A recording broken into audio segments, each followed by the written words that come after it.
नमस्कार आश्चर्यजनक hackers. Hey, what's up, you amazing hackers? Welcome back. You just saw one of your own introducing this video, and if you want to do the same, send your clips to info@thexssrat.com. Thank you very much. Let's get started, shall we? So, I want to talk to you guys about how I feel sometimes. And I know that it might sound boring, and I urge you not to click out to this video because it really, I think a lot of people struggle with this. I think I'm not alone in this, and I think a lot of people can learn from each other, and I want people to help each other. So if you have the same feelings as me, and if you have tips for others, leave them in the comments below. I would love to read them, and I think others would love to read them too. So sometimes, well, quite often actually, I feel inadequate. I feel very inadequate, like I can't do anything right. I can't do anything properly, and I just procrastinate, and I keep procrastinating over and over and over again. Like just recently, just yesterday, I felt terrible, guys. I cried my eyes out because I don't know why. I just felt terrible. And I have these days, and I even have these weeks where I just feel like I'm useless and I can't do anything right. But but there are some tips I have for you guys because this is what I did, and this is what helps me a little bit. So first of all, I have my own happy place. Now, my happy place, you guys know I love theme parks, and my happy place is going to be in the theme park, of course. I have this imaginary theme park where I have a giant tower where I can overlook everything. I know it sounds silly, but that's my happy place. That's where I go to when I feel bad. Now, that's mostly to fall asleep because when I go to sleep, I'm a thinker. I have to think about things. Otherwise, I can't sleep properly. So that's where I escape to. Now, when I'm awake, of course, I can't easily close my eyes all of the time. So what I'm going to do, or what I did, is I wrote down a list of things that I'm really, really proud of. Now, first of all, I'm really proud of my nieces and nephews. Every single day, Uncle Red's proud of you because what you guys are achieving, it just brings tears to my eyes. You guys are freaking amazing. Like the things you tweet at me, the things you send at me, it's amazing what you can do. So really good job, guys. And I'm also proud of this channel. I'm proud of my Twitter. I'm proud of the teachings that I do, the courses that I give. I'm proud of my daughter. I'm so proud of her. I'm proud of my wife. I have so many things in my life that I can be proud of. And it's not just work related, it's everything. And all of these things combined make into a pretty big list. Now, I want you to go extremely detailed. I want you to go as detailed as possible. For example, I wrote down that I'm really proud that I know PHP pretty well. I'm really proud that I passed my OSCP first time. I'm really proud that I know specific parts about PHP, about how to hack it, because those things are really important to me.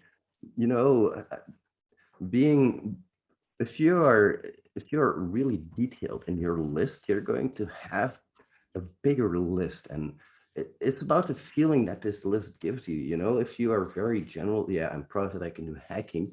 That's good, but that's one point, and that's one point. If you say I'm proud that I can do web hacking well, and I'm proud that I can do boot the root boxes really well. I'm proud that I can do reverse engineering really well. Those are the things that you like have to write down. And if you say that you're proud of web hacking, say what kind of web hacking you're really good at. Are you good at cross-site scripting? Are you good at XCPs? Are you good at whatever? So basically, just tell yourself what it is that makes you into the good things that you are. Because guys, I'm going to tell you something. I'm going to tell you a secret. You are your own worst enemy. It's not me. It's not that guy that you think is your worst enemy who's been picking on you since forever. No, it's not that guy at work who got his promotion for nothing, for doing nothing. No, you are your worst enemy. And I'll tell you why. Because you can drive yourself crazy. You know yourself best, so you know which points hit you the most. You can make yourself insane. Everybody has bad points. I have bad points. You have bad points. We all do. Everybody is in some way in balance. You know, everybody's heard about yin and yang, and I think there's a deep truth in that. There is something good and there's something bad in every single one of us. But I think the line between good and bad is very vague as well. I mean, sometimes some of you guys say I'm not so proud of myself because I can't hack very well. Well, who are you comparing yourself to? What is your definition of hacking very well? You have to set goals for yourself as well. And that is one tip I wanted to give you as well is I know that you have very big ambitions. We all do. I do as well. I want to do 2,000 things at once, but I have to prioritize and I have to break things down into manageable chunks because I'm the kind of guy who will write down the project. Like, I want to create a program which will list all of the bug bounty programs that are new and alert me. So that's a pretty vague description, don't you think? That's going to take me a couple of weeks, a couple of months, a couple of years. It's impossible to estimate that. Now, if I break that down into smaller chunks, if I analyze exactly what I need for that program, and if I then look at how long each chunk is going to take me, I'm going to have a pretty accurate picture of where I'm going to be. And the biggest part is it won't look like a mountain of work anymore. That's also really important because if you have that big mountain of work in front of you, you're less motivated to do anything. Now, another thing I wanted to tell you guys is the hardest part of doing something is getting started. And I mean this.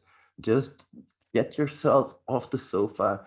If you have to drag your bottom off of the sofa, smack it a little bit and get out of there and just start doing what you wanted to do, you know? You don't have to learn for 8 hours a day and then work for 8 hours a day and then just go to bed and God knows what. No, you have your relaxation time, of course.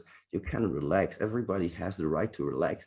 But I know that in a personal level, if you relax too much, it rottens your soul a little bit. I've had that before because I try everything. I've been that kind of person that will play a game for 8 hours a day, for 10 hours a day. I've played World of Warcraft for hours on end. But the thing is, you don't build anything up with that, you know?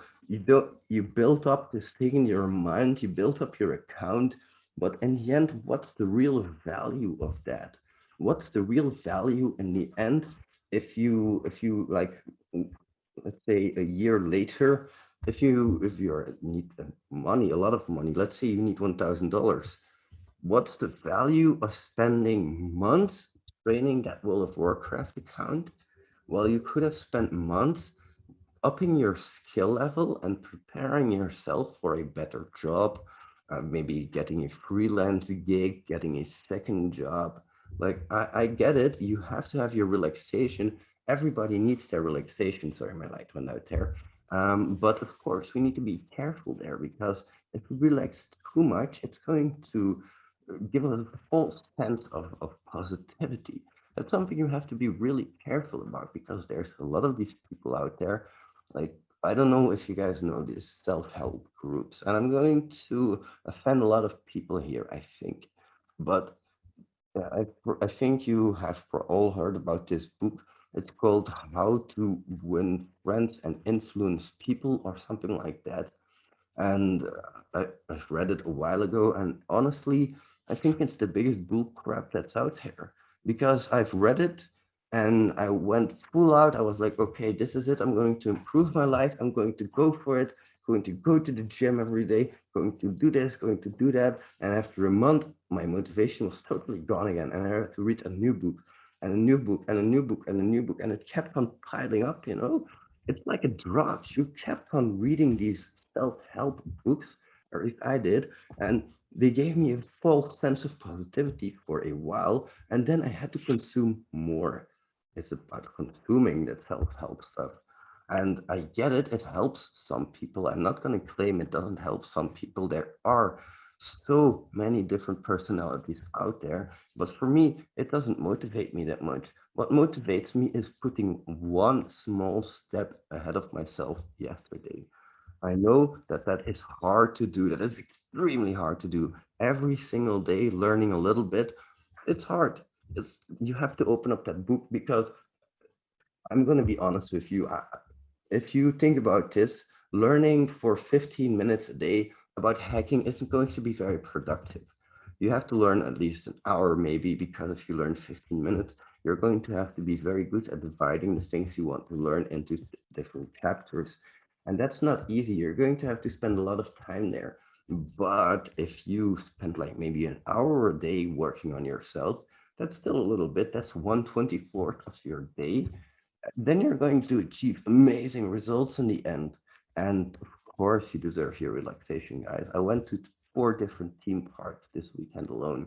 My daughter, I don't know, man, she has probably one of the best lives ever. She goes to a theme park just about every weekend, at least one, multiple probably. It's just fun, We see her smiling and fun, and that's my relaxation.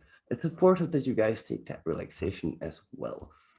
One last thing I wanted to talk about is sleep, you guys. Promise me, please, I'm doing this as well, or at least I'm trying.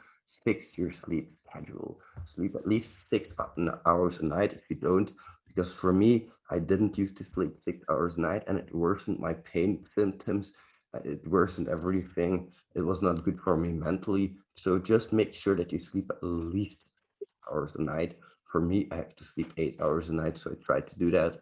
But everything's much better now. I feel much better as well. I'm still a little bit like, but it'll get better soon.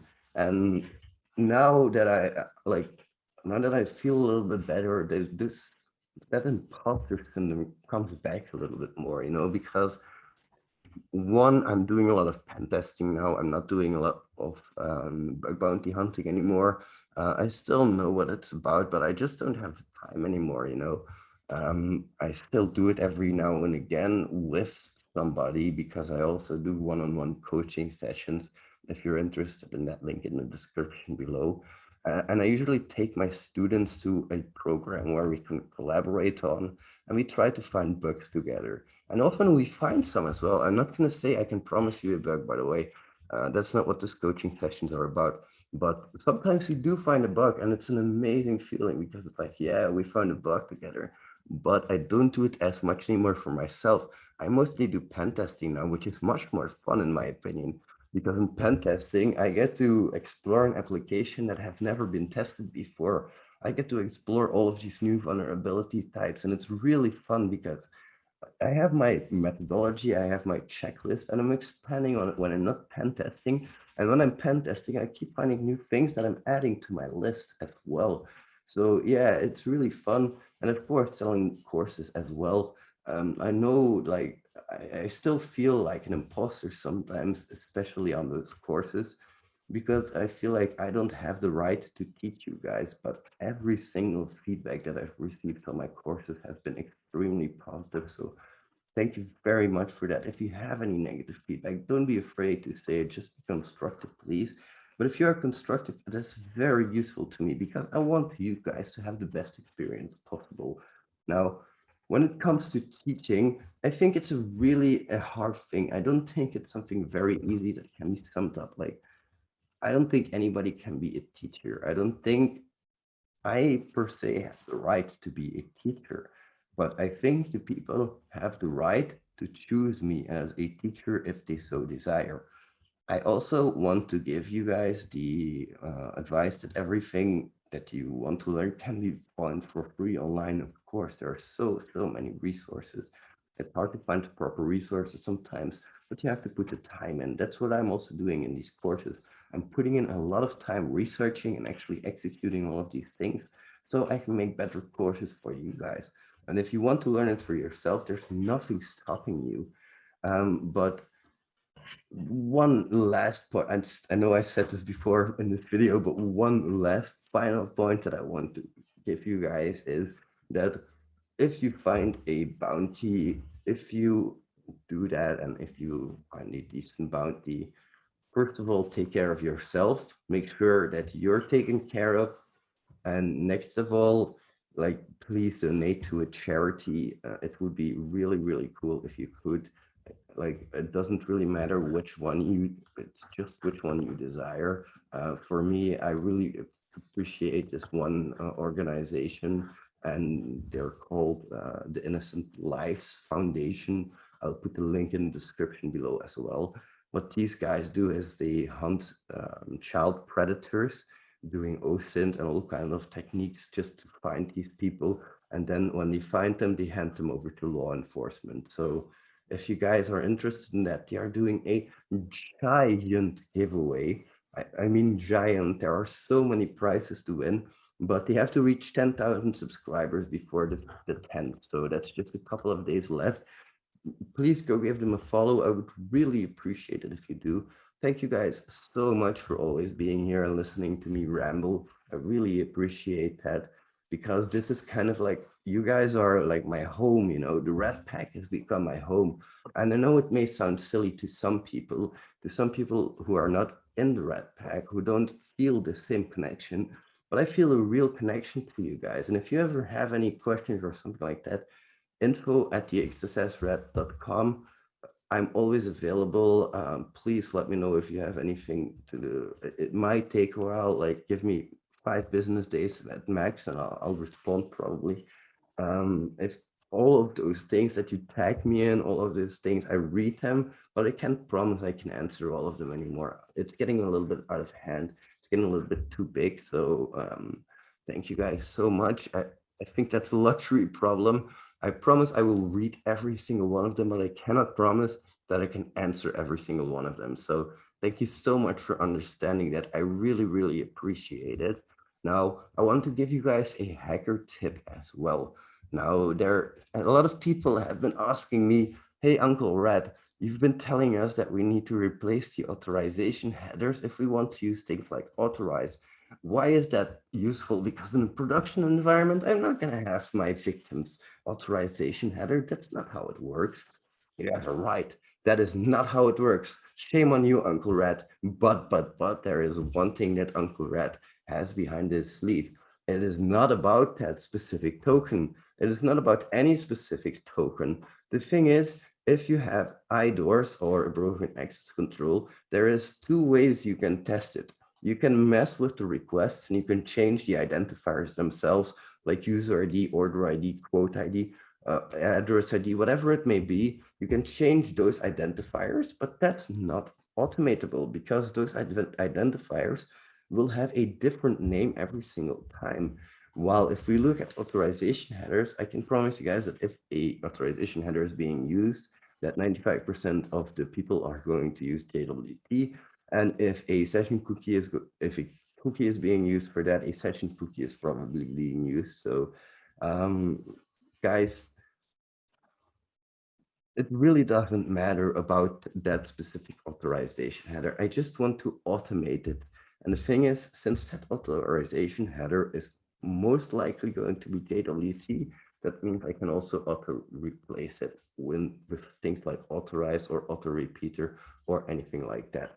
And I think my camera has decided to quit zooming, so I am also going to quit recording. Thank you guys very much for listening to my rambling again, and I will see you in the next one. Bye, amazing hackers.